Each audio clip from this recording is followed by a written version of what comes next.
Stop Worrying Part 2. Solutions to Stop Worrying 1. We have already discussed that worry is nothing more than prolonged fear caused by uncertainty. Worry is therefore a long-lasting fear caused by uncertainty. Alright. So if uncertainty breeds worry, how can we best eliminate worry? Sure. You hit it. By making firm decisions. Several studies have proven that people mostly worry about things that will never happen. The most common worries that people create for themselves. I get fired from my job. I become homeless. No one will love me and I will be alone, and so on. In addition, it was also shown that a non-negligible share of worries was also related to past events that happened a long time ago and that nothing can be done to change them.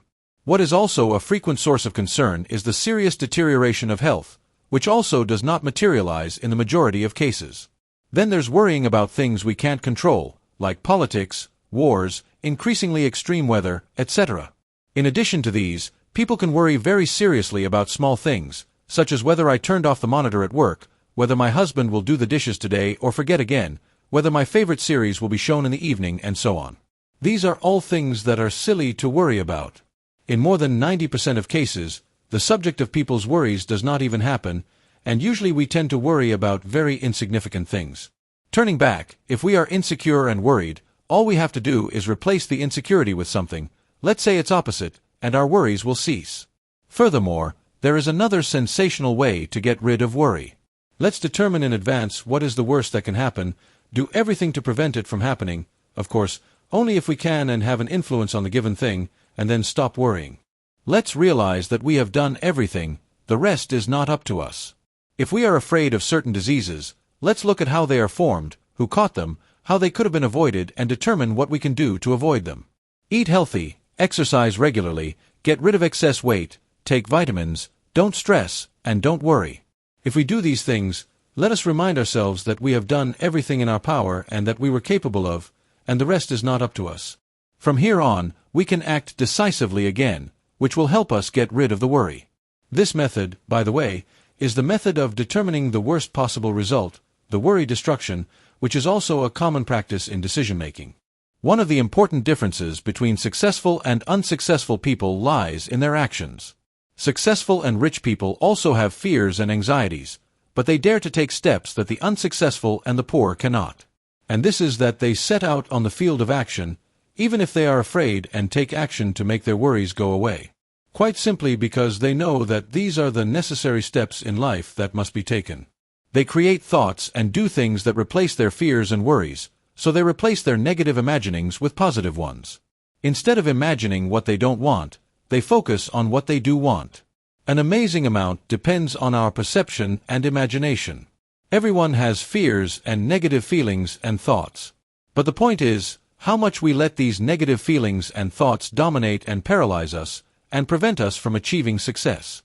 We must not let these worries get to us. Don't forget the saying, everything is decided in the head. Solutions to Stop Worrying 2.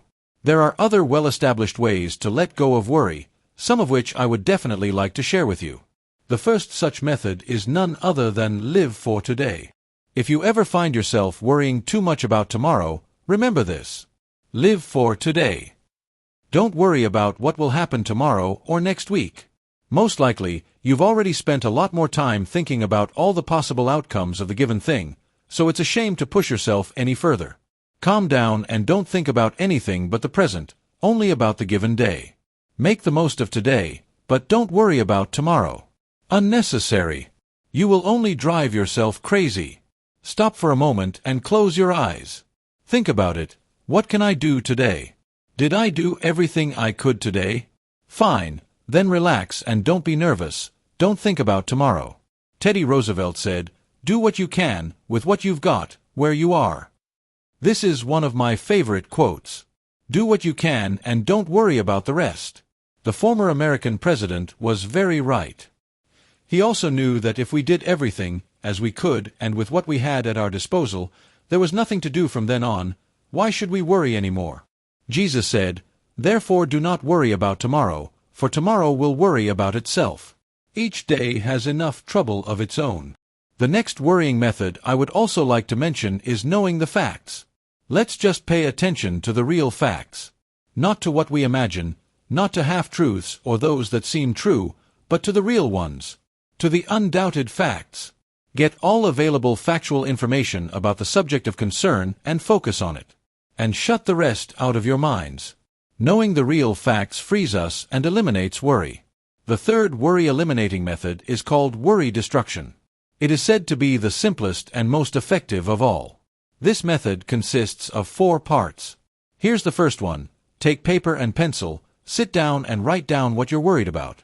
If we have several problems at once, write them all down and rank them according to their importance.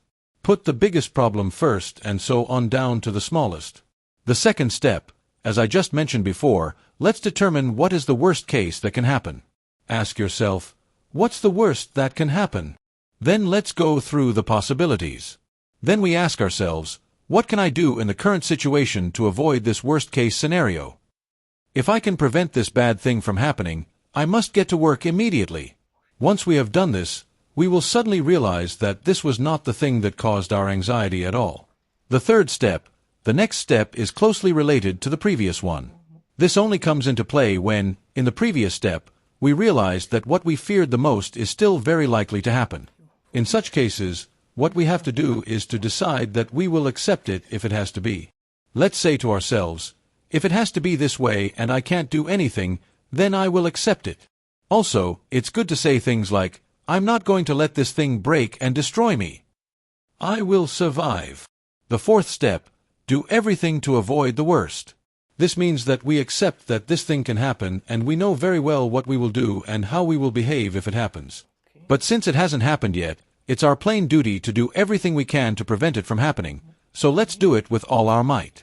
If we regularly use these techniques shared above, when we are too worried about something, I am sure that after doing them, we will be much calmer and our anxiety will significantly decrease or even disappear immediately.